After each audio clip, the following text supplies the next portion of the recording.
Esto es Subterfuge Radio.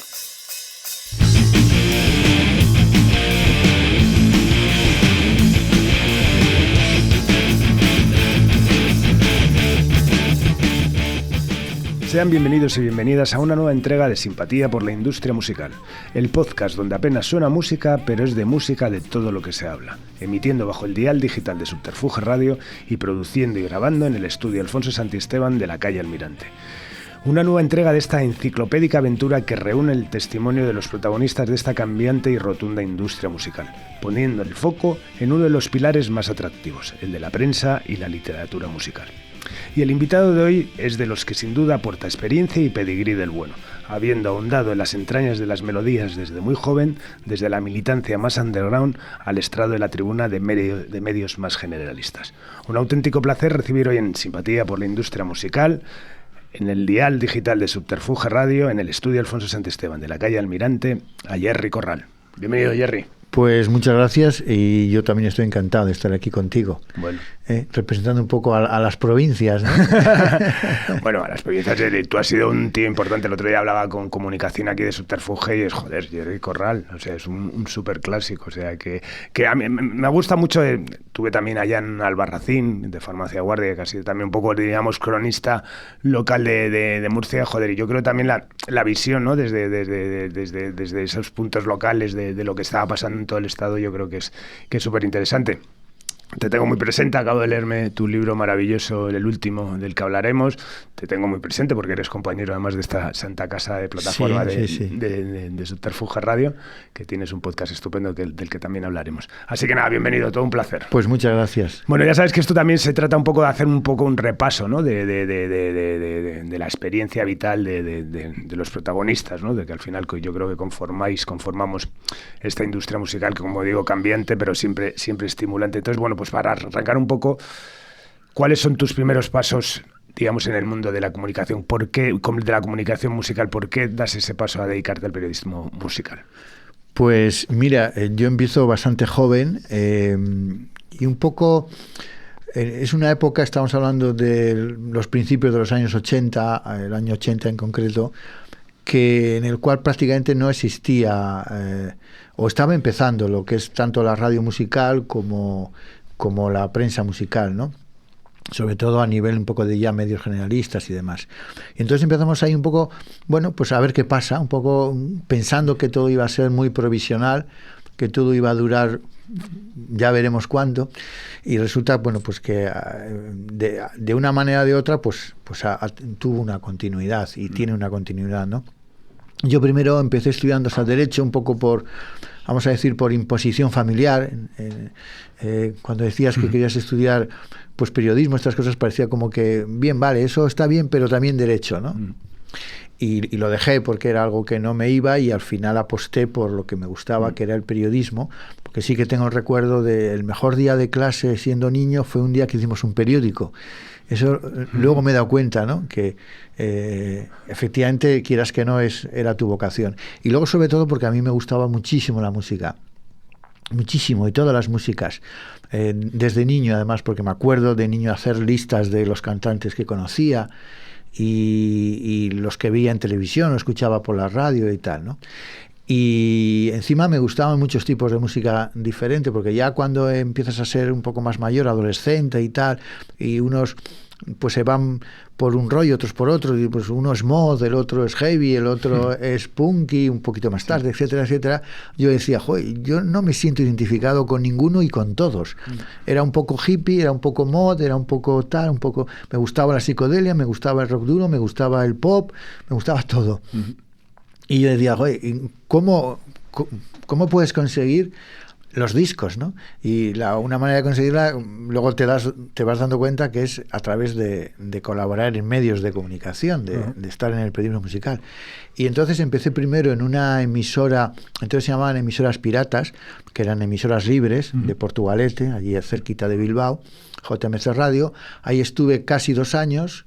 Y luego ya entré en la frecuencia modulada de Radio Popular en Bilbao, Popular 3 Estéreo. Ahí empecé con un programa Primero empecé con un programa dedicado a los grupos locales, es decir, los grupos vascos. Dios salve a los maravillosos grupos locales. Exacto, ese era que el título en principio iba a ser Dios salve al Endacari, como la canción de Derribos Arias, y yo quería hacer un poco pues lo que hacía Radio 3 Ordovás en concreto con Esto no es Hawái, que ponía maquetas de bandas de toda España, de todo el estado.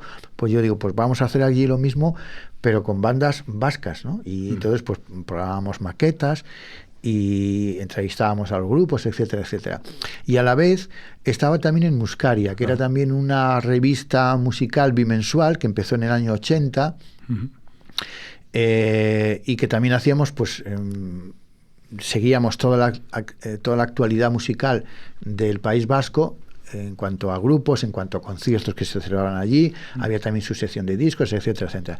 Entonces empiezas de esta manera un poco así, pues a ver qué pasa, y eso se va prolongando, ¿no? Lo que crees que va a ser muy cortito, incluso dices, esto será unos meses, algo efímero, pues ves que vas poco a poco. Eso sí, siempre haciendo tus debidas concesiones, porque tú entras en un medio de comunicación porque te gusta la música y te gusta un tipo de música, aunque sea muy amplia, como era mi caso, pero siempre tienes un criterio o vas adquiriendo un criterio, ¿no?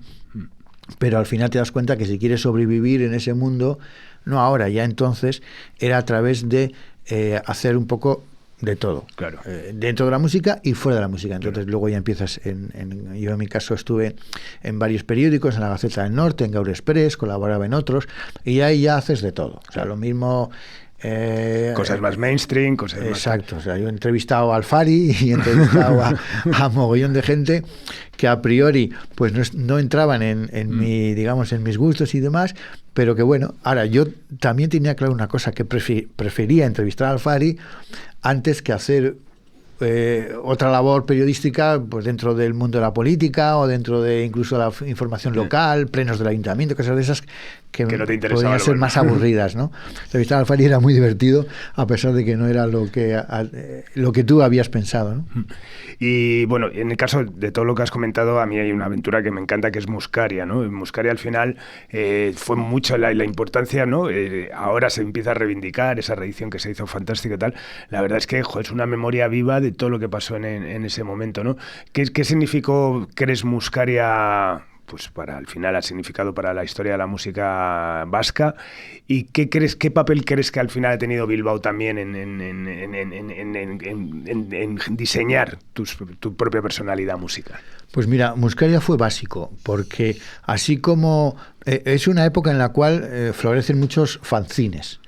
Y además, pues también muy especializados, muy concretos en escenas, digamos, muy concretas, ¿no? Pero Muscaria nace con más vocación de revista, una mezcla entre fanzines y revista, pero el formato y todo era de revista.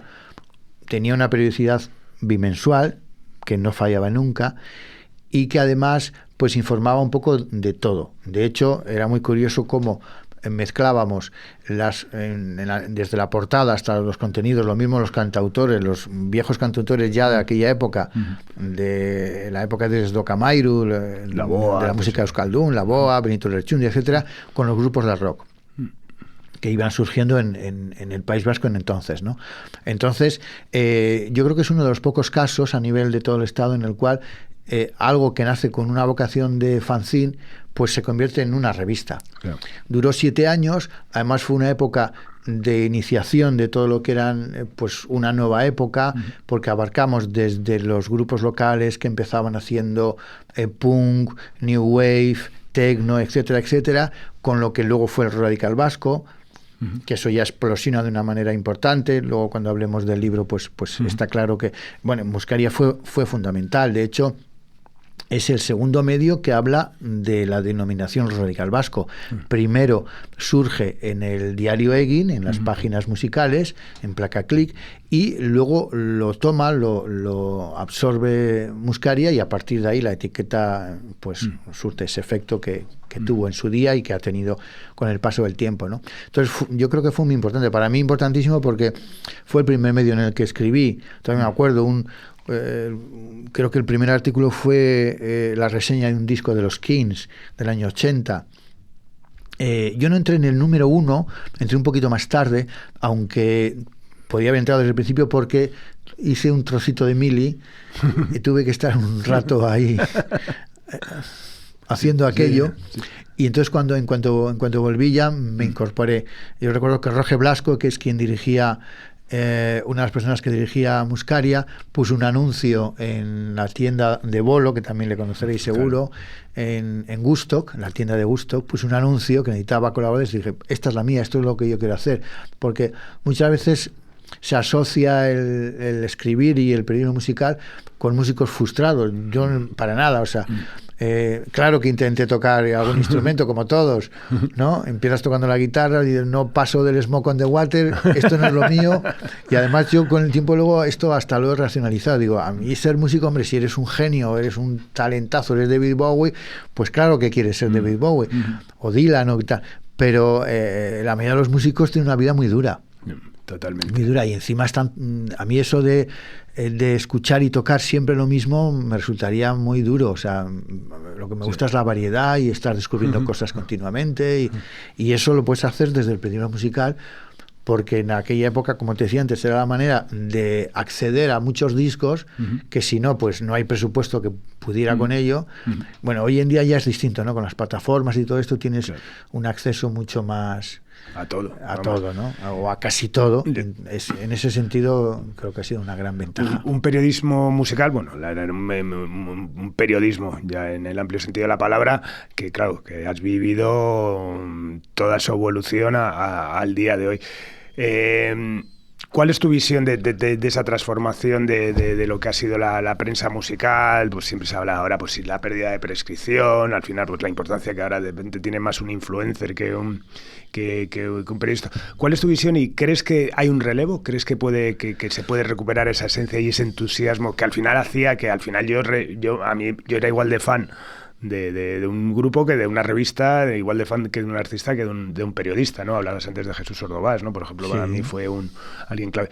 ¿Cuál ha sido esa visión de esa evolución del periodismo musical? Pues es complejo esto. Yo creo que con el paso de los años, con el paso del tiempo, cambian mucho las formas, pero los fondos permanecen.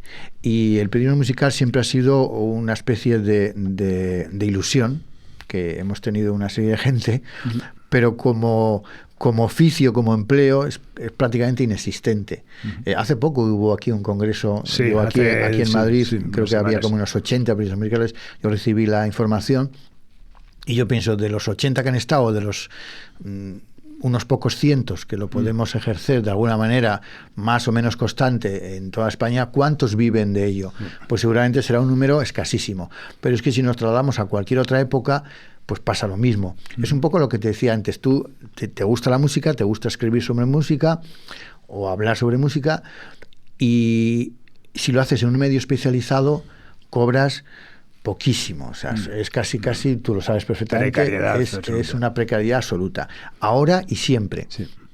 Y si entras en un medio generalista, ahí ya estás un poco al albor de lo que te toque. Ahí ya, efectivamente, ya olvídate de tus gustos, olvídate de tus rollos alternativos, underground, o exquisitos, o como quieras llamarlo, y ahí ya mañana te va a tocar entrevistar a fulanito, mañana el concierto que llena aquí el Movistar Arena, o en Bilbao el Bec, o tal y cual, y acabas en eso. Lo mismo que le pasa a mucha gente que entra en la industria musical, a la que tenemos simpatía, pero también una parte de antipatía, va unido, ¿verdad? Y entonces ahí entras en digamos, una rueda en la cual pues ya tienes, si estás en una compañía de discos, tienes tus artistas. Si estás en una agencia, lo mismo está. Entonces, claro, eso con el tiempo va pervirtiendo un poco el origen de lo que te gusta y de lo que, digamos, empiezas con pasión, ¿no? Una vez que pases de la pasión a la profesión. Entonces, yo pienso que el periodismo musical prácticamente, por lo menos en España, probablemente en los países anglosajones, Estados Unidos, Inglaterra, sea otro cantar, pero aquí siempre ha sido, pues eso, muy precario y casi inexistente. Es como si no existiera. A la mayoría de la gente le da igual, porque eso lo vemos, pero en esas otras épocas que creemos que era floreciente y que efectivamente había prescriptores, y los influencers al final eran los 40 principales, los influencers de entonces. Sí, claro. Porque tú estabas apoyando, yo qué sé, en los años 80 a los grupos de la Nova Ola o en Euskadi, a los grupos de Euskadi y tal igual, y no pasaban de un público muy pequeñito.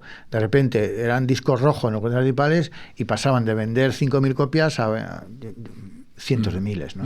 Entonces esto era así. Entonces tú decías, de hecho ellos los cogían cuando ya, y bueno, lo mismo pasaba con las compañías, cuando un grupo destacaba en una compañía independiente, ¿qué es lo que sucedía? Que lo fichaba una multinacional. De eso sé un poco. Bueno, tú lo sabes perfectamente, ¿no? Entonces, eso trasládalo al mundo del periodismo y es muy similar. O sea, tú crees que lo que haces te está siguiendo mucha gente y es un círculo muy pequeño. Y hoy en día pasa igual.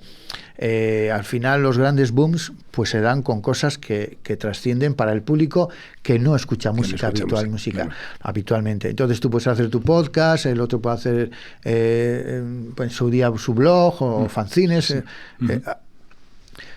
Es que es así, no hay que darle más vueltas. O sea, los que siguen de verdad la música y sobre todo una música, digamos, más elegidas y tal, somos muy pocos. Y yo, fíjate, con esto me acuerdo, por ejemplo, ¿no? Cuando en los años 80, 90, que se supone que era la época floreciente y demás, ¿no? Me acuerdo que te llamaban de una compañía de discos y tal, oye, vamos a sacar un disco de un grupo que es buenísimo, no sé qué y tal. Igual era REN o igual era U2 o grupos de estos que tú habías estado años anteriores pidiendo sus discos y no te los mandaban o no sabían lo que era. Oye, el disco de REN, ¿qué es REN? Y luego de repente cuando sale Losing My Religion, entonces en ese momento son ellos los que te lo venden a ti el producto, ¿no? Porque además para ellos es un producto. Lo mismo te vendían REN que te vendían Alejandro Sanz, exacto, que era el prototipo de Warner en aquella época, ¿no? Entonces esto es así, o sea, yo creo que hoy en día hay un periodismo musical bastante bueno, sobre todo en las revistas Rock de Luz. Creo que hacen una labor extraordinaria. Tienen una web que cambia todos los días un montón de noticias, un montón de reportajes, obituarios, discos, no solamente música, o sea, también literatura, cómic, series, cine, etcétera, etcétera. Y no sé el número que tiene de suscriptores, pero me temo que es mucho más bajo del que merecería. Totalmente. Y luego tienes pues otras revistas, Mundo Sonoro, Ruta 66, que también hacen su papel, pero que también venden muy poco. Y en esto, o sea, tenemos datos, no de ahora, sino de la época que se supone que funcionaban estas cosas. Yo recuerdo que estas revistas, Ruta 66, Rock de Luz, en su época anterior, Vibraciones, etcétera, no pasaban de unos miles, los que fueran, y Super Pop, que era la revista que sacaba a todos los artistas, lo que sería hoy lo que sacan los influencers, pues llegó a vender 1 millón de ejemplares. Y normalmente vendían 500.000, 600.000. Entonces ahí se ve la diferencia, o las emisoras de radio. Cuántos escuchaban Radio 3 y cuántos escuchaban los 40 principales. A nivel estatal estoy hablando, ¿eh? Pero si lo trasladas a Bilbao, a Euskadi, a Cataluña, a Madrid, pues pasa un poco lo mismo, ¿no? No te digo nada si te vas a otras zonas. ¿Y qué te encuentras? ¿Qué te representa más, el término cronista musical que crítico musical? Es decir, ¿te ha interesado más el relato, la historia, que la crítica como tal? Sí, mira, eso es muy interesante eso, porque generalmente cuando sobre todo en otras épocas decían crítico musical, a mí me suena fatal el crítico, ¿no? Porque es que encima llega un momento en el cual tú quieres escribir de lo que te gusta. Entonces, y de lo que no te gusta, si puedes, lo obvias. Pues dices, pues porque para ponerlo mal, ¿para qué? O sea, si no me interesa. Y lo de cronista me gusta más, porque efectivamente es como el libro de los Radical Vasco, es una crónica coral, etcétera, pues una crónica.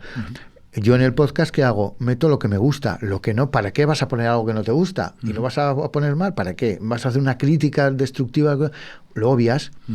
Totalmente. No tienes sitio para todo. O sea, hombre, si te obligaran a decir, oye, tienes que escribir sobre el nuevo disco de fulanito y crees que está muy mal y tienes la obligación de hacerlo, pues lo haces. Pero si tienes 1 hora, hora y media de programa y las novedades, o sea, te dan para 20 horas, pues ¿para qué voy a poner cosas que no me...? Entonces lo de crítico nunca me ha gustado, o sea, la verdad. Totalmente. Aunque hay gente que lo asume, sí, ¿no? ¿no? Y está bien. Sí, con eso también hay mucha gente que dice, es que no se critica porque a todo se le pone bien 7, 8, no sé qué, cuando se puntúa hasta 10, no sé qué tal. Y dice, claro, porque la selección previa ya se ha hecho. O sea, todo lo que sale en Mojo, en Uncut, en Pitchfork, en las revistas importantes y tal, si sacan 40 discos al mes, es que ten en cuenta que se han publicado cientos, por no decir miles. Entonces, claro, todo lo que nos sale, de alguna forma, ya está. Eso no quiere decir que cuando un artista que consideras referencia o importante, interesante, hace un mal disco, ahí sí que hay que poner que para ti pues ha pinchado o ha bajado de nivel. Ahí sí, pero generalmente la criba ya está hecha de antemano. Totalmente. Bueno, vamos a Fiesta y Rebeldía, ese mastodóntico proyecto que acabo de terminar, que me ha encantado. ¿Fue un encargo o fue una necesidad personal? De repente había que sacar adelante una historia que ya pedía gritos, ¿no? Una revisión así, ¿no? Fue un encargo de Alfonso Santiago directamente, que es el director de las Tours, y fue cuando estaba acabando la pandemia a finales del 21, y yo creo que en esa época pues Alfonso, que es una persona muy inquieta y está siempre pensando en muchas cosas, pues pensó lo de la editorial Liburuak, y me llama un día y me dice, quiero que hagas me contó el proyecto, hemos empezado con Liburuak y tal, y quiero que hagas el libro definitivo, así me lo dijo, sobre el radical vasco, como si hay que sacar 3 tomos, como si son 800 páginas. Y yo dije, Alfonso, hay que venderlo también, 3 tomos, pero me quedé con lo de las 800 páginas. Fíjate, no sé por qué. Además me decía, es que hay libros, porque él lee bastante, dice, hay libros que tienen 200 páginas que al final no te dicen nada, no sé qué y tal. Entonces quiero una cosa exhaustiva y tal. Entonces yo al principio dudo, no le digo que sí, porque además tenía otro encargo también para otro libro que luego afortunadamente lo hizo quien lo tenía que hacer, que era el propio interesado, y se quedó ahí. Yo sí que me rondaba un poco la idea de pues vamos a hacer igual, vamos a ver si por dónde puedo hacer una cosa más extensa que los típicos artículos o reportajes que he hecho toda la vida en revistas, en Rock de Luz, en Ruta en su día, en Mundo Sonoro, en Muscaria, en periódicos, La Gaceta, etcétera y tal. Pero exactamente entra un poco la pereza, dices, es duro esto y tal, ¿no? Entonces al principio dudo y tal, y le digo, bueno, déjame que lo piense. Pero a los pocos minutos, yo seguí un poco haciendo mis cosas, pero a los pocos minutos me di cuenta que estaba haciendo una especie de resumen de lo que podía ser el libro, con sus correspondientes capítulos, y por otro lado estaba haciendo una lista de posibles gente a la que entrevistar, porque yo sí que lo tuve muy claro. Digo, si lo hago tiene que ser una historia oral. ¿Por qué? Oral y muy coral y muy plural. ¿Por qué? Porque refritar lo que ya se ha escrito, ya se ha hecho y demás, pues no me resultaba poco interesante. Al fin y al cabo, pues vas a esas fuentes y ya están, ¿no? Y encima yo siempre pienso que las cosas hay que hacerlas desde el momento en que se hacen, con ese sentido de contemporaneidad, de decir, si estamos en 2000, en aquel caso 2022, pues hay que pensar que lo que haces lo haces en 2022. Claro. No coger lo que se ha escrito en el año 83 o en tal. Es la referencia a lo que se ha hecho. Entonces, pero ¿cuál es la visión de ahora? Y entonces me estoy dando cuenta de eso, pues que estoy ya haciendo una lista de posibles entrevistados y demás, y le llamo y le digo, vale, venga, vamos a hacerlo, y tengo la idea de hacer una historia oral, que hable mucha gente, y yo no me acuerdo si le conté todo el proyecto, toda la idea en aquel momento o no, pero si no, pues fue poco después, y digo, y mi idea es que intervengan no solamente la gente, vamos a llamar protagonista, pues los típicos Evaristo, Fermán Muguruza, Roberto Mosso, etcétera, etcétera, Josu Zabala, etcétera, todos los, digamos, símbolos y los músicos más importantes que están o que dieron ese brillo al rock radical vasco, sino también un poco los que funcionaban en la época, pero estaban desde otras escenas, como ellos lo vieron. Claro. Pues Mikel Erenchun, por ejemplo, que estaba en Duncan Du y que curiosamente al principio compartió manager con Cortatu. O sea, por eso al final ves que siempre hay una relación entre los músicos, entre las escenas, entre las épocas, ¿no? Y pienso, y también hay que entrevistar, porque esto no nace así de la noche a la mañana, por generación espontánea, como nada en la música, todo tiene antecedentes, todo tiene luego unos precedentes, etcétera, ¿no?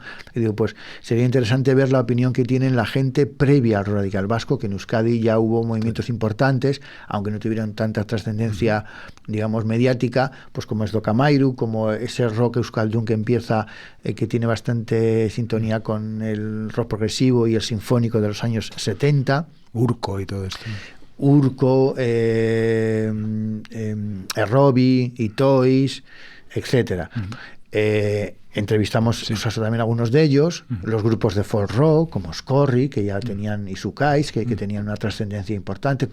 ¿Qué pasa cuando les llega esto, ¿no? Ellos que, digamos, pues que están en esa onda y de repente vienen estos... El ciclón. con sus crestas y con sus músicas más eléctricas, más ruidosas y tal. Rupert Orderica es una especie de puente entre una generación y otra. De hecho, él tiene relación con los Ertzainak, etcétera.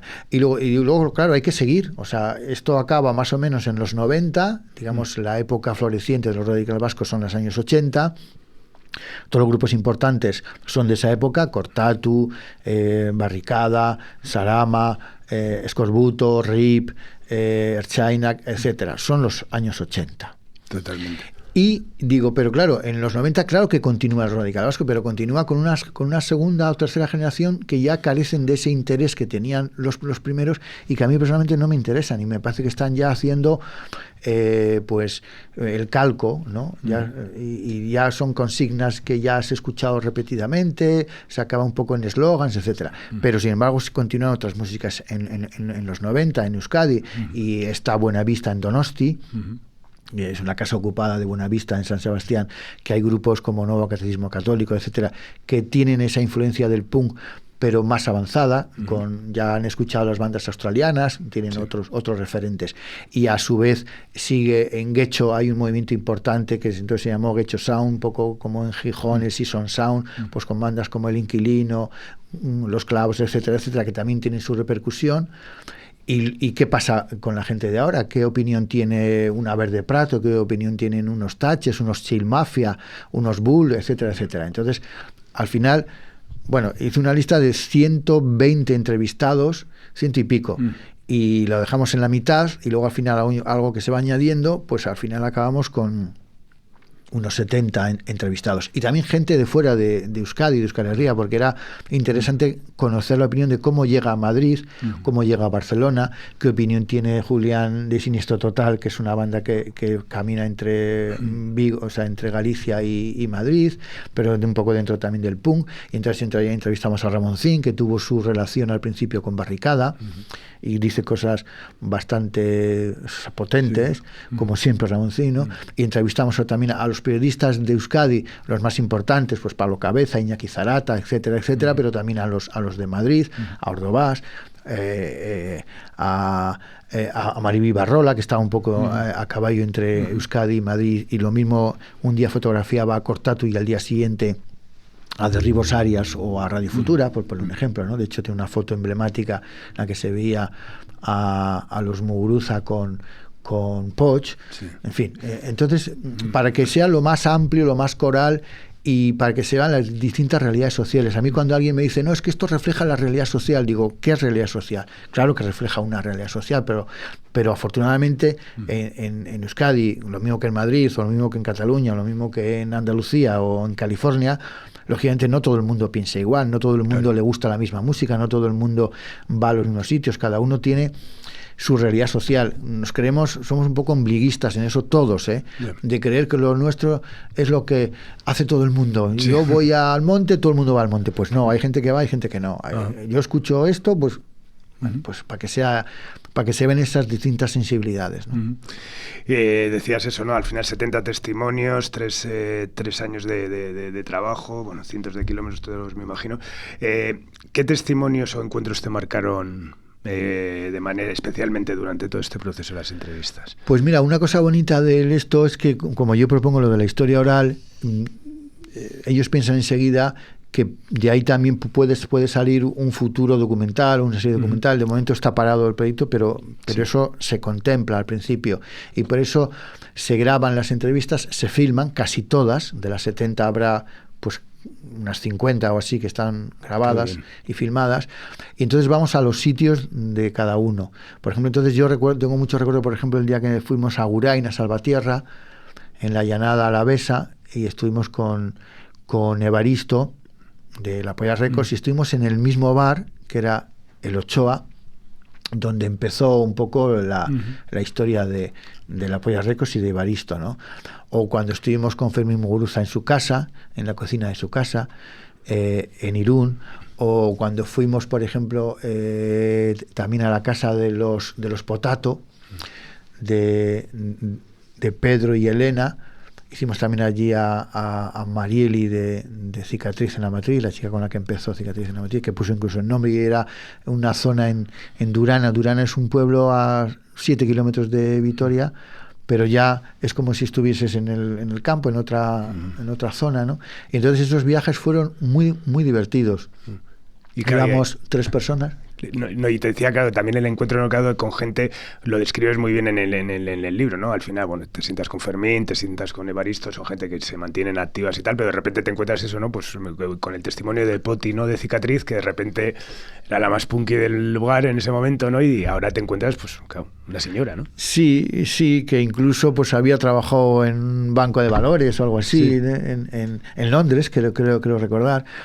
Pues sí, claro, es que era interesante ver también un poco el recorrido vital de estas personas, pues de Loles, de las Vulpes, con Loles, que yo la conozco desde que era una cría, ya desde que ella tendría 13, 14 años, antes de Vulpes. Sí.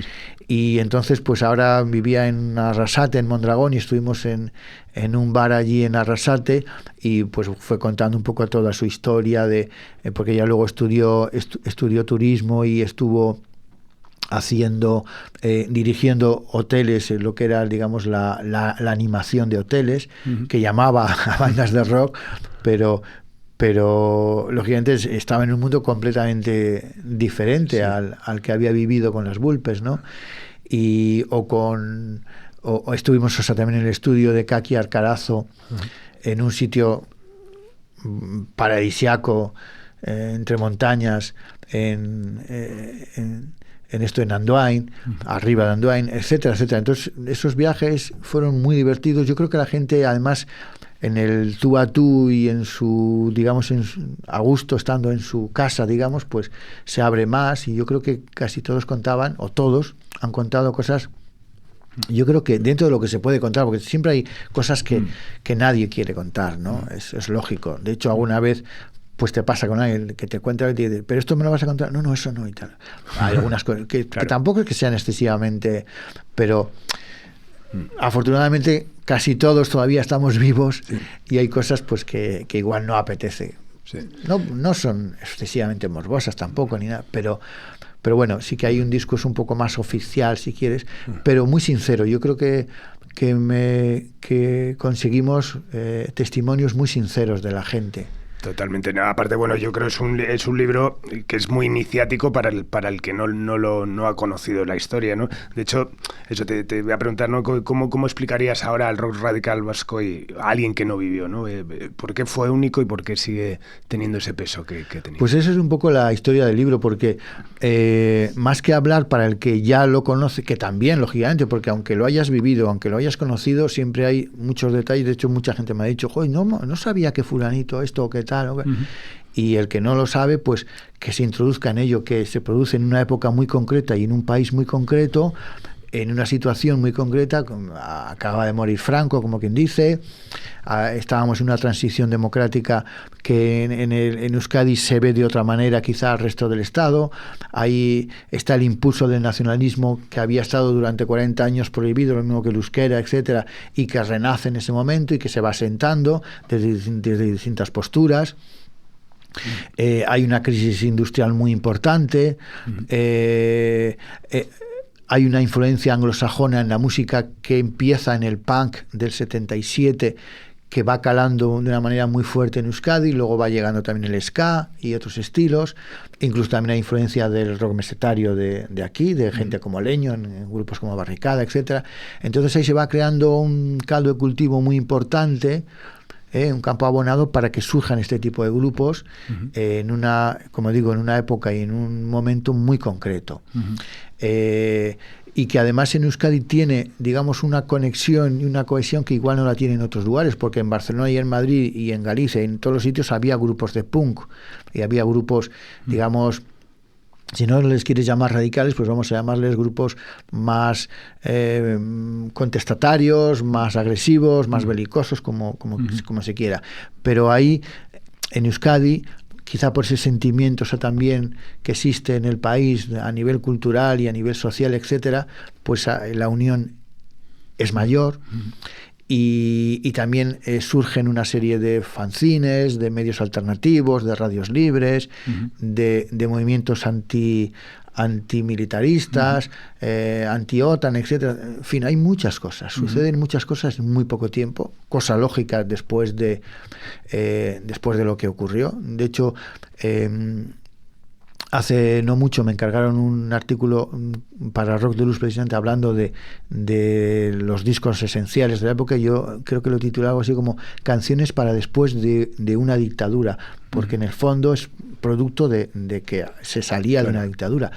En Madrid y en otras zonas se toma de una manera, pues si quieres, más íntima, más personal y más lúdica, como puede ser todo lo de la movida y demás, con todas sus connotaciones y con todas sus variedades, porque ahí habría mucho que hablar. No tiene nada que ver lo que hacía la UBI, que está en el libro, por ejemplo, que era un grupo de punk que podían haber sido perfectamente un grupo vasco, con lo que podían hacer, yo qué sé, pues los Hombres G o otro tipo de bandas, ¿no?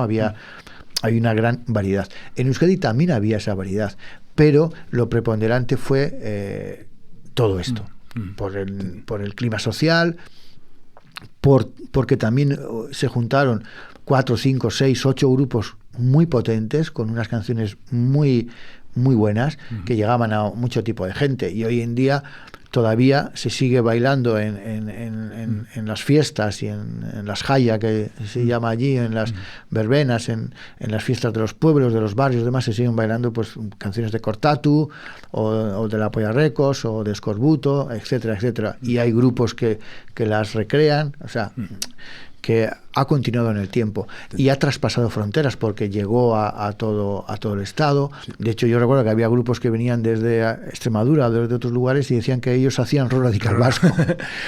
Llegó también a Latinoamérica. En fin, se dieron... No, en Latinoamérica, en México vas y vamos, o sea, todo el mundo te habla de Escorbuto como si fueran más que los Spistols, ¿verdad? Sí, totalmente. Porque también el idioma pues unía, claro. Y el radical vasco tiene un origen muy en castellano. Luego ya van pasando grupos que lo van haciendo muchos en euskera, pero al principio los grupos pioneros, los grupos más punkis, los grupos que empezaron antes de que se hablara del radical vasco, pues como Escorbuto, como Ri, como Cicatriz, venían todos de zonas más bien deprimidas, de familias muy humildes y generalmente de familias de migrantes, y por eso su idioma natural en aquel momento era el castellano, ¿no? Sí. Y luego eso también, claro, desde el punto de vista, ves como un movimiento como muy punk y eso, pero que también vivió una evolución muy organizada, ¿no? Yo siempre digo lo mismo, yo estuve en un concierto que se habla y me escapé con 15 años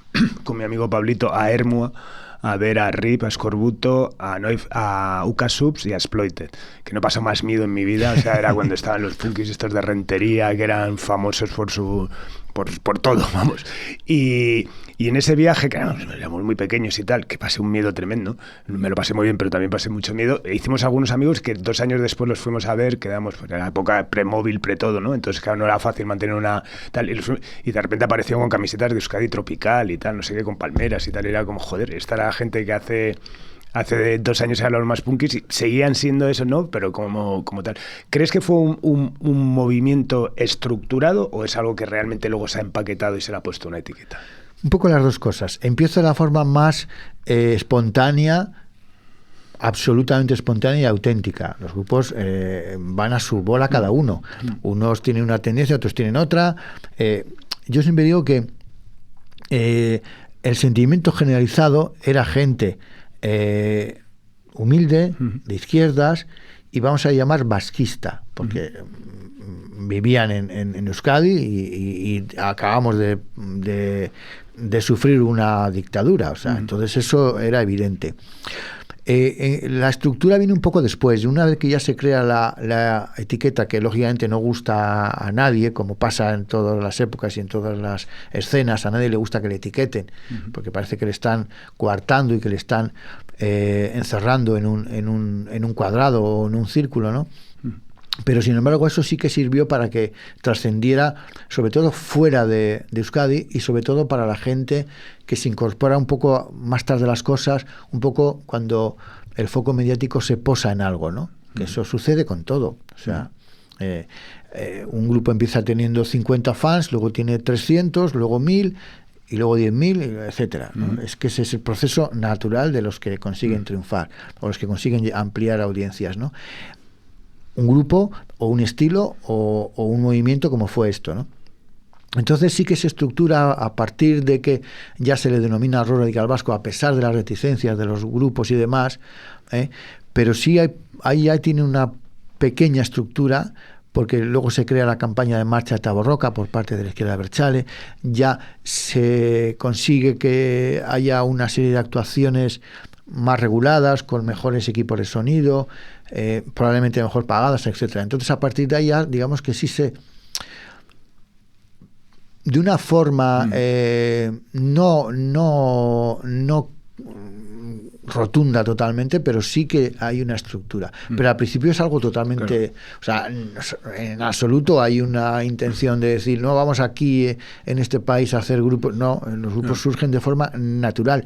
Y uno surge en Agurain, el otro en Santurtzi, el otro en Donosti, el otro en Rentería y el otro en Vitoria, ¿no? O sea, y claro, alguien se da cuenta que eso existe.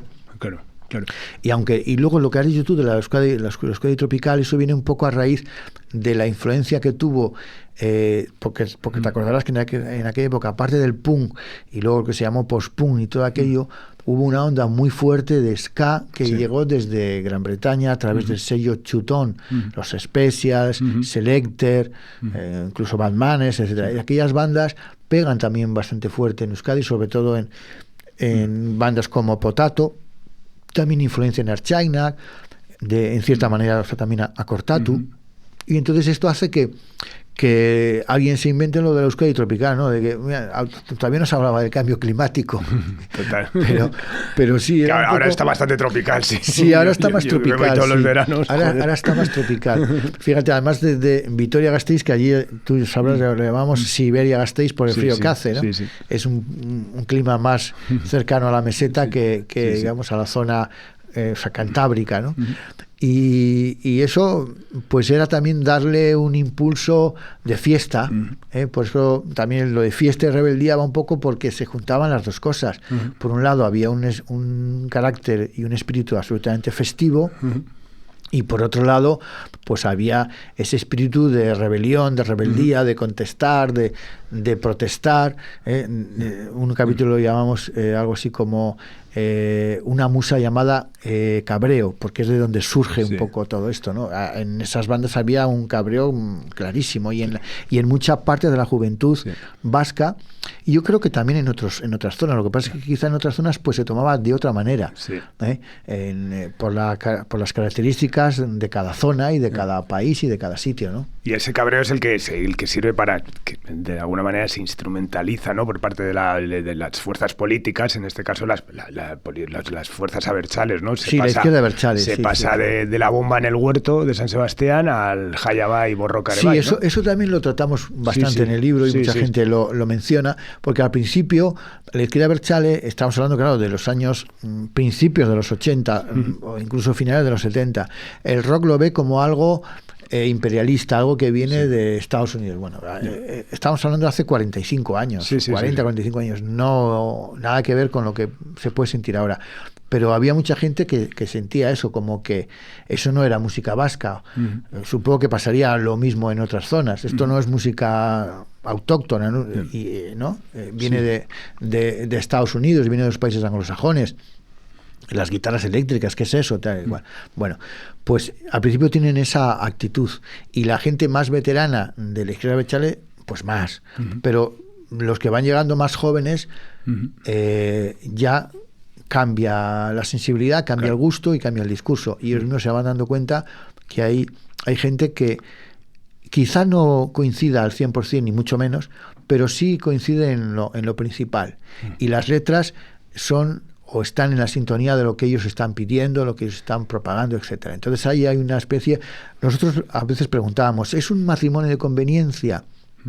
A ver qué decía la gente. Y hay de todas las opiniones, como en el caso de la droga, que también hablamos, que había droga era evidente, eso no hay que preguntarlo. Pero había una especie también de, vamos a decir, de paranoia o de lo que tú quieras, en el sentido de que si esa droga está introducida de una forma deliberada y consciente por parte del Estado o de fuerzas gubernamentales o del sistema, digamos, ¿no? Bueno, pues era también importante eso, saber lo que opinaba la gente. Y hay opiniones, tú que lo has leído, ya verás, para todos los gustos. Para ¿verdad? todos los gustos, efectivamente, sí. Hay una variedad que yo creo que eso es lo... Creo que es lo interesante y lo bonito, porque si todos dicen, sí, esto estaba, o todos dicen, no, eso es una locura, eso es una tontería y tal, pues vaya gracia, ¿no? Pero es que ves que gente que en otras cosas puede coincidir y en eso no, y viceversa, porque al final lo que yo decía al principio, que es que, o hace un rato, que la realidad social es muy amplia y las mismas personas no piensan lo mismo cuando tienen 20 años y cuando tienen 40 o cuando tienen 50 y en la misma localidad hay gente que tiene muy claro unas cosas y otros dudan. Totalmente. En la política, en lo social, en lo económico, en lo artístico, en todo, o sea... No, está muy bien eso, porque eso has buscado la pluralidad de eso, pues de repente que participe gente como Francis de Doctor Deseo, o la Bausiturrea, que son otro punto de vista y que evidentemente también enriquece el testimonio. Gente como Rafa Balmaseda, que me acuerdo mucho siempre de esa famosa canción de Negativo, famosa, Pánico en Alderdi Eder, ¿no? Que cuenta esa historia de que están en medio de una manifestación y tienen por un lado a la izquierda Abertzale y por otro lado a la policía y no saben a dónde ir porque donde vayan les van a dar, ¿no? Sí, así lo vivíamos un poco. O sea, y mira, Rafa Balmaseda, por ejemplo, representa un poco a los músicos vascos que se fueron a Madrid y tuvieron bastante repercusión. Rafa estuvo en Parálisis Permanente, de Arribos Arias venían de Euskadi también, el cantante Glutamato Yeye, o sea, había unos cuantos músicos que decidieron que su futuro podía estar más claro en Madrid que en Donosti o que en Bilbao o que en Euskadi, ¿no? Y es una representación también dentro de lo que se llamó la movida madrileña. Había también músicos vascos, Ángel Altolaguirre, Ángel Altolaguirre, uno de ellos también, sí. Bueno, te subrayas en el libro la escasa presencia femenina, ¿no? en el movimiento, ¿no? ¿Era una anomalía o realmente el reflejo de una época? Porque es fuerte, ¿no? Porque falta mucha visión, mucho punto de vista femenina, porque no había protagonistas tal eso, pero luego fue realmente el primer movimiento social asociado al hedonismo que proporciona la música que enarbola banderas feministas, ¿no? Y de eso. ¿Por qué crees que faltó tanta mujer en los inicios del rock radical vasco? Como ocurría con todo. O sea, hace 40 años, 45 años, el rock era absolutamente masculino y la sociedad era absolutamente masculina, o vamos a decir masculina raya machista, o sea, cada uno que lo tome. Y precisamente es Verde Prato, Ana Arzuaga, que ella ha hecho versiones a su manera de grupos como Cortatu, Neo Gorria, etcétera, el China, incluso Lourdes Iriondo hizo. En aquel momento tiene 27 años, han pasado 2-3 años de cuando hicimos la entrevista, y dice que ella lo veía como un movimiento muy masculino, y tiene toda la razón, porque efectivamente, pero es que entonces todo el rock era masculino. De hecho, yo lo enlazo con, hace cosa de, cuando estaba escribiendo el libro, veo un concierto a Ty Segall en Bilbao, y digo, Ty Segall es un guitarrista de rock absoluto, ¿no? Con todas sus variantes, pero hace rock y tal. Y digo, pero no tiene ni una sola postura fálica con la guitarra, al revés, o sea, toca de perfil, no mueve la guitarra en ningún momento y tal, y sin embargo está pegando unos guitarrazos tan fuertes o más que los que lo podían hacer en los años 70, ¿no? En el rock clásico o ese rock más masculino. Uh-huh. Entonces, esas posturas que han quedado quizá para escenas muy concretas, como el metal, pero que ya las ves y te resultan hasta casi ridículas, ¿no? O no sé, ¿es una parodia o es cierto esto? Porque de hecho se asociaba mucho la guitarra al falo, ¿no? Era algo que lo vivíamos así. Y la sociedad era absolutamente machista en aquel momento, o sea, y lo sigue siendo, pero yo creo que bastante menos, o algo menos. Y entonces, esto al final es un reflejo, y más si hablas de músicas más agresivas, más contundentes como esta, pues más. Ajá. Yo precisamente pienso que en el siglo XXI el rock que se hace, yo sigo escuchando mucho rock y mucha música en general, actual, y veo si tuviese que decir la gran diferencia entre el siglo XX y el siglo XXI, es la incorporación de las artistas mujeres, de las artistas femeninas, y además en todas las escenas.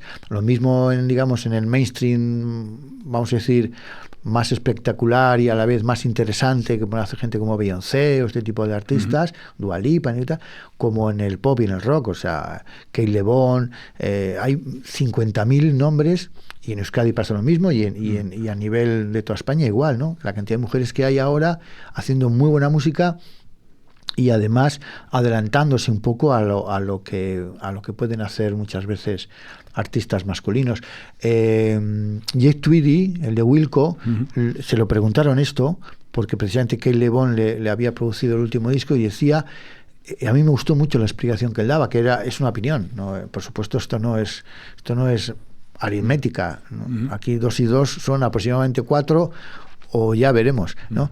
Entonces, efectivamente decía que es que precisamente por esa razón, porque no habían estado tan presentes en el pasado, las mujeres haciendo rock, tenían una visión más futurista, más vanguardista que muchos hombres, que quizás pues se veían reflejados en esos años 70, en los años 80 y demás, ¿no? Y en el radical vasco era evidente que apenas había mujeres, pero es que no había apenas mujeres en la música en general, ¿no? Totalmente.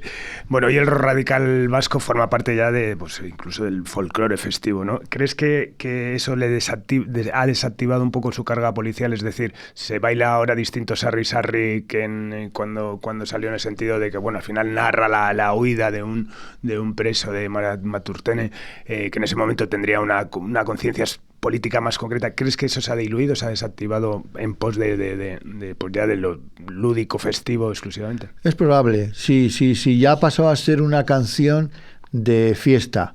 Bueno, siempre lo fue, ¿no? Pero, hombre, nunca sabes, porque hay público un poco para todo, ¿no? Habrá gente que sentirá precisamente lo que es el espíritu de la canción, y hay más en esta situación actual en la cual pues hay mucho más euskaldun, hay mucha más gente que conoce el idioma que en aquella época, pero otros que la ven simplemente como una canción festiva para bailar, y la pueden bailar antes o después de un éxito, yo qué sé, de cualquier otro artista, ¿no? Es complicado, o sea, saber si se ha diluido ese mensaje. Habrá gente que efectivamente lo vea de otra manera, lo vea simplemente como una canción para bailar en unas fiestas de pueblo o en unas verbenas, y otros que consideren todo lo contrario, que es una canción emblemática de una época y de una situación. Totalmente. No lo sé, la verdad es que eso es complicado. Bueno, ¿alguna verdad incómoda, confesable, que descubriste escribiendo el libro? ¿Incluso algún mito que se te cayó confesable? No, ¿sabes lo que pasa? Yo ya lo explico al principio, que a mí el radical vasco me interesaba, pero dentro de un aspecto global de la música, incluso de la música vasca. O sea, yo seguía otras escenas a la vez. Entonces, claro, a mí además me pilla ya joven, pero no soy un crío ni soy adolescente. Entonces, un poco como les pasaba también a muchos músicos. Yo siempre digo que los músicos empiezan con el punk en Inglaterra, tienen un bagaje anterior, son más o menos de mi generación, pues desde los Sex Pistols, los Damned, los Clash, Buzzcocks, etcétera, que ya habían escuchado rock progresivo, ya habían escuchado otras muchas músicas, glam, etcétera, y eso al final acaba saliendo, y claro, les pasó a ellos. Los Clash enseguida dejan de hacer punk, Dagnall lo mismo, Stranglers, etcétera y tal. Entonces a mí me pasa un poco lo mismo. A mí me interesó el fenómeno y me gustaban muchos de sus grupos. Luego lo que vino después ya no. Pero también me gustaban otras cosas. A la vez que estaba escuchando a Cortatu, oía a Nacha Pop o a Derribos Arias o a La Insidia. Las maquetas que luego formaron todos esos grupos, para mí también tan interesantes en Donosti, y que no tienen nada que ver con esto. Entonces, cuando te gusta la música y eres melómano y tal, pues estás un poco a muchos palos, a muchos estilos, a muchas escenas, y sobre todo si ya te dedicas un poco más o menos profesional o semiprofesional a ello, ¿no? Y eso es por lo que un poco cierras el círculo en los años 80, ¿no? Sí, realmente, sí, ¿no? porque creo que lo que se hace después ya carece de interés y en realidad pues tampoco tiene la trascendencia que tuvo esta época, ¿no? Yo creo que muchos lo reconocen cuando también les preguntamos por un lado por una especie de frase final, ¿no? Sobre el género, sobre el movimiento, mejor dicho, y cada uno da una, pues estuvo mientras duró, lo que sea y tal, ¿no? Una especie de epitafio, ¿no?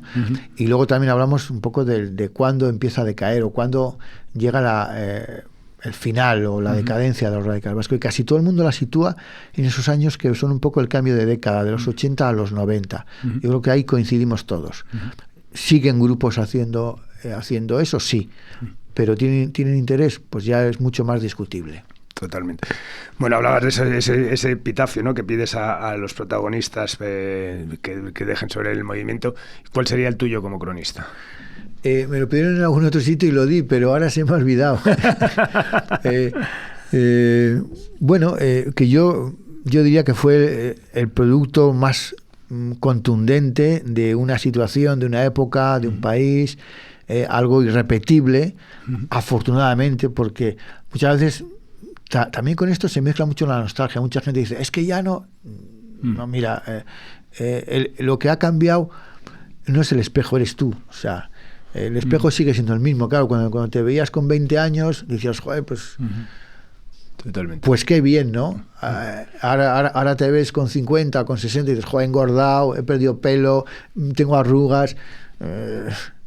Es así, pero el espejo no ha cambiado. Claro. Y aquello de ya no se hacen espejos como antes. No es que no se hagan espejos como antes.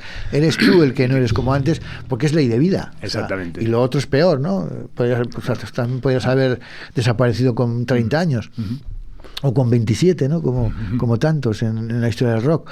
Bueno, pues en ese sentido yo no lo quiero ver con ningún tipo de nostalgia, ¿no? Ni esto ni nada dentro de la música. Otra cosa es que hay que ver cuáles son los antecedentes, los precedentes, digamos ese continuum que tiene la música, el rock, el folk, el jazz, el pop, la electrónica, todo. Y todo es interesante y todo hay cosas buenas y hay cosas malas. Y hay artistas que repiten lo que han hecho otros y hay otros que afortunadamente se equivocan y hacen cosas nuevas. Eso también es casi un tópico, ¿no? Lo de decir que yo quise copiar a fulanito, pero me salió esto otro. Y ese es el que vale, porque el que efectivamente copia a fulanito y lo calca, bueno, pues ahí están actualmente todo esto de los tributos y la inteligencia artificial, que para mí me parece un gran avance, pero no se puede utilizar en la creación, porque la creación es algo humano, ¿no? Y es producto de este tipo de cosas. ¿Por qué el Radical Vasco? Bueno, pues todas las circunstancias que hemos mencionado, y eso no lo puede crear una máquina ni siquiera se puede diseñar desde un despacho, ¿no? Porque se notaría que no es real, que no es auténtico, que no es humano, y aquello fue, bueno, ese podía ser, eso también un epitafio, ¿no? Fue muy real y fue muy humano, y fue muy auténtico y fue muy de verdad y muy en el momento que tenía que estar y que surgir. Totalmente. Bueno, Fiesta y Rebeldía, nada, un librazo maravilloso publicado por Liburuak, y que bueno, que recomiendo totalmente, y ya te digo, te guste o no te guste musicalmente lo que significó todo ese movimiento, pero bueno, creo que todo eso lo que tiene el contexto sociopolítico además del momento, creo que está muy bien reflejado, y bueno, lo que más me gusta pues al final es eso, ¿no? Lo que has buscado, ¿no? Los distintos puntos de vista y prismas para estudiar ese movimiento, así que nada, por lo que te toca, enhorabuena, que es muchísimo. Pues muchas gracias. ahora mismo andas con tu podcast y ¿qué proyectos tenemos por delante de Confesables de Yes Records? Pues mira, el podcast, que además lo hago con vosotros, con Subterfuge Radio, encantado, un podcast que se llama Amor Libre. Amor Libre. Y que pues refleja un poco la actualidad de la música, la que a mí me gusta y la que creo que tiene esa connotación con el pasado, pero trasladada al presente, ¿no? Porque abarcamos pop, rock, folk rock, cosas que tienen connotaciones con el jazz y con la electrónica, porque, por ejemplo, un Kamasi Washington pues está dentro de eso que nos gusta, ¿no? O sea, no somos especialistas en jazz, pero hemos escuchado a Miles Davis, hemos escuchado a Ornette Coleman, hemos escuchado muchas cosas de jazz, aunque no seamos especialistas, y nos gusta seguir pues lo que puede hacer un Kamasi Washington o un Alabaster de Plum o muchos otros artistas, ¿no? Y en el rock igual. El rock yo creo que está en un gran momento, a pesar de lo que piensan los mayores, quizá por eso de lo del espejo que te decía antes. Hay muchos artistas de muchas generaciones a la vez, que esa es una, y de los dos géneros, o si hay más, pues de todos. Por eso hay muchas mujeres haciendo música muy interesante. Yo en los podcasts al final me doy cuenta y digo, joder, pues si de 15 canciones, 8 o 9 a veces son de artistas femeninas o grupos que comandan chicas, ¿no?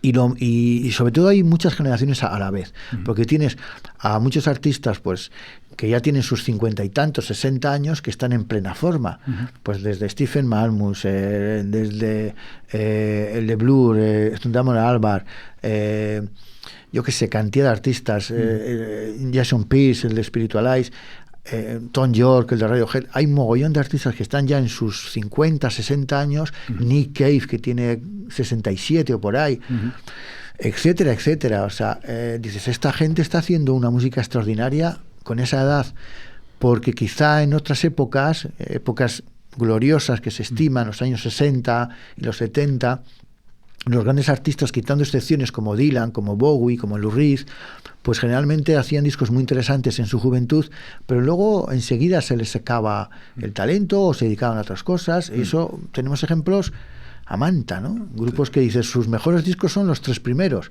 Y luego, y claro, los 3 primeros los hicieron de los 20 a los 26 años. Sí. Y luego ya con 30 estaban acabados.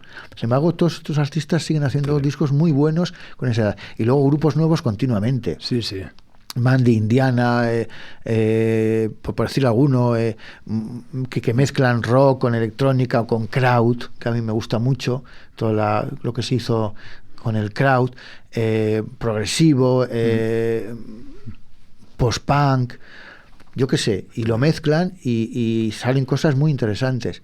Y entonces eso es lo que queremos reflejar un poco, en cuestión de hora y pico, quincenalmente, pues para mucha gente que tiene el criterio y tiene el gusto, pero quizá no tenga el tiempo para seguir la evolución de estas músicas, pues que tenga ahí un pequeño resumen, ¿no? Que con eso, hora y pico que le pedimos cada 15 días, pues se ponga, no es cuestión de ponerte al día, sino de darte ahí, digamos, unas pistas. Y luego hoy en día que es tan fácil el acceso, tú dices, pues me ha gustado este tema de Alabaster de Plum, voy a escucharme el álbum, o me ha gustado este tema de Keith LeBon, o de fulanito, de menganito, o menganita, porque ya hay mucha menganita, ¿no? Y dices, bueno, pues me ha gustado, ahora me voy a escuchar el disco entero, o voy a conocer su trayectoria y demás, porque hay mucha gente que lo que no tiene es tiempo, pero tiene el gusto y el criterio. Totalmente. Pero claro, ya tienen una edad, nos ha pasado a todos, en la cual pues te van comiendo otras cosas, ¿no? La familia, el trabajo, de alguna forma pues te vas aburguesando, ves más series que escuchas música. Es lógico, ¿eh? Sí, yo lo veo como algo lógico, una evolución natural de las personas, pero el que tenga ese espíritu de seguir escuchando música actual dentro de lo que siempre nos ha gustado, de eso que empieza con la Velvet, con Dylan, con Neil Young, con Bowie, que son para mí los más grandes de la historia, pues el crowd, el Canterbury, etcétera, etcétera, la New Wave, el post-punk, todas esas músicas están reflejadas en la actualidad, pero evolucionadas y cambiadas. Nada, totalmente, súper recomendable. Yo me obligo a escucharlo, sobre todo eso porque cada programa se convierte en una playlist que disfruto muchísimo y donde, bueno, pues donde sigo sorprendiéndome cuando descubro a gente, mucha, que evidentemente por lo que dices de la cantidad de inputs que tenemos en la vida, pues es imposible estar a todo y con toda la fuerza que hay. Y hay un problema de difusión, lo ha habido siempre en realidad. La música buena lógicamente no se difunde, o lo que yo considero música buena no se difunde como la otra, porque claro, es más sencillo pues las canciones más alegres, más facilonas, para que salgan en televisión, para que salgan en las emisoras de FM, de radiofórmulas. Entonces las canciones tienen ya, o esos artistas tienen un camino mucho más fácil. Total. Es lógico, y además es la música de las multinacionales. Total. Y esa otra se difunde poco. Bueno, siempre termino con una pregunta recurrente, que es eso, pues, ¿quién ha sido pues, un poco tus referentes pues yo creo que en el periodismo musical, ¿no? Si al final, ¿quiénes fueron tus influencias o gracias a quién consideras que hoy en día estás aquí presentando un libro y hablando de un recorrido, de una fructífera carrera de periodista musical? Pues eso lo tengo fácil, porque son los que en los años 70 y primeros 80 empezaron en revistas como Vibraciones, en Discos Press, en Star, etcétera, etcétera. Pues en Diego Manrique está claro que es o fue el número uno en su época, y luego Jesús Ordovás, Jaime Gonzalo, Ignacio Juliá, Rafa Cervera. Esos son mis referentes un poco, porque son los primeros a los que lees, los primeros que te influencian. Actualmente, por ejemplo, hay muchos ya, o sea, porque y sobre todo se escriben muchos libros.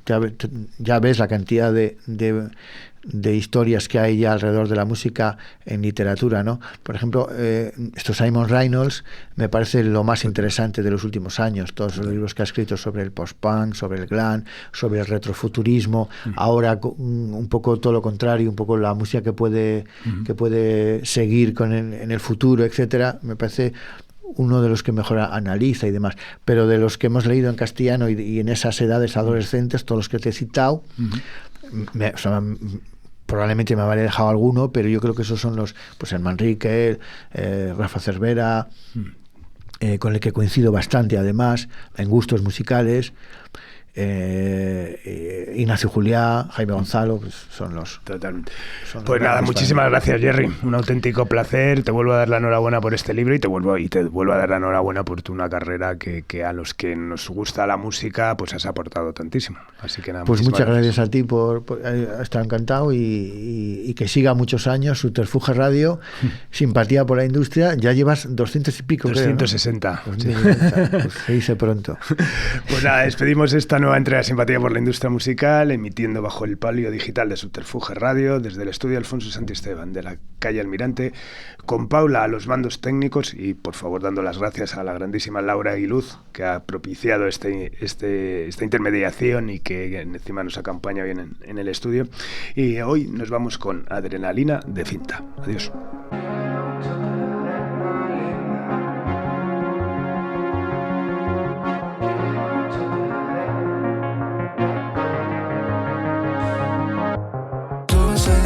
Que no sé explicar. Todo lo que sube luego tiende a bajar. Ayer estaba bien y me siento fatal. Salgo por salir, ya no me sabe igual. Ya no sé sentir con tanta intensidad. Ya no sé sentir con tanta intensidad. Quiero echarte adrenalina que me encienda y me haga descubrir